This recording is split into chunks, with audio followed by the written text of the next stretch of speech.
Hello বন্ধুরা, স্বাগতম সুস্মিতা আরেকটি মিনি ব্লগে এর জন্য বলছি। আজকের ভিডিওটা একদম সংক্ষিপ্ত, একদম একটুখানি, তাই মিনি ব্লগ বলছি।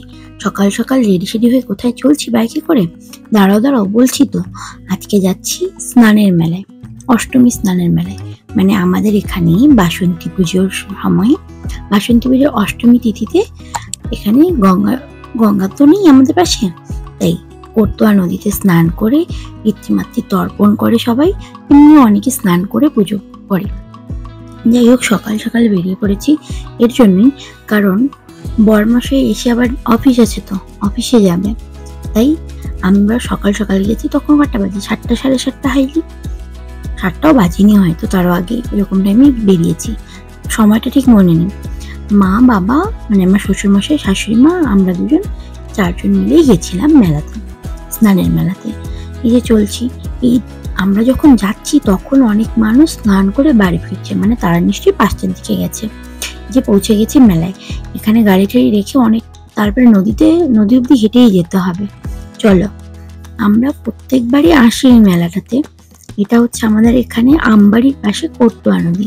আমাদের এখানে তো গঙ্গা নেই, আর তিস্তা এত স্রোত, কি বলবো, আর তিস্তায় নামার মতো কারো সাহস নেই। তাই কোটদোয়া নদী, এই নদীটাও মোটামুটি বড়, এখানেই হয়, এখানেই আমরা স্নানে আসি। এই যে নদীতে নামার আগেই এদিকে বাসন্তী পুজো হচ্ছে, এখানে আমরা অঞ্জলি দেবো একটু পরে। তবে এখন যাওয়া যাক ঘাটের দিকে।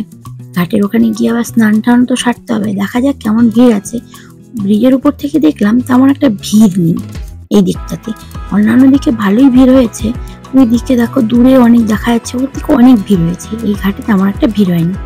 চলো, ভিডিওটা তখন আর করতে পারিনি, তখন স্নান টান করে এই যে ড্রেস চেঞ্জ করে রেডি হয়ে চলে এসেছি। বাড়ি থেকে চাল নিয়ে এসেছি, খুচরো টাকা নিয়ে এসেছি, ওগুলো দিয়ে নিচ্ছি।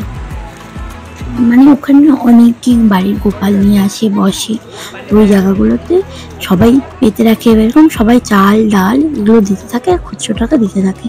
যেমন আমিও বাড়ি থেকে চাল নিয়ে গেছিলাম, সব জায়গায় ছিটিয়ে দিচ্ছিলাম, আর আমার হাজবেন্ড খুচরো টাকাগুলো দিচ্ছিল, ওর হাতে খুচরো টাকা দিয়ে দিয়েছি। আর ওখানে এক জায়গায় দেখলাম খিচুড়ি খাওয়াচ্ছিল, কারণ আমাদের তো পুজো হয়ে গেছে, অঞ্জলিও হয়ে গেছে। আর নিয়ম আছে, স্নান থেকে উঠেই খেতে হয় দই চিড়ে। তো প্রথমে মা একটা থালায় দই চিড়ে মেখে নিয়েছিল, যে আমার বরকে দেখছো, ও দইয়ের হাঁড়ি কামড়ে খাচ্ছে বলা চলে। তারপরে আমরা ওটা খেয়ে খিচুড়ি খেয়েছি। সবকিছু করার পরে এবার বাড়ির দিকে যাওয়ার পালা, তাই বেরিয়ে পড়লাম। এই যে রাস্তায় এই সুন্দর সুন্দর বেলুনগুলো দেখে একটু আমার তোমার বাচ্চাদের মতো মন, তাই একটু বায়না হলো হাজব্যান্ডের থেকে যে আমি নেবো।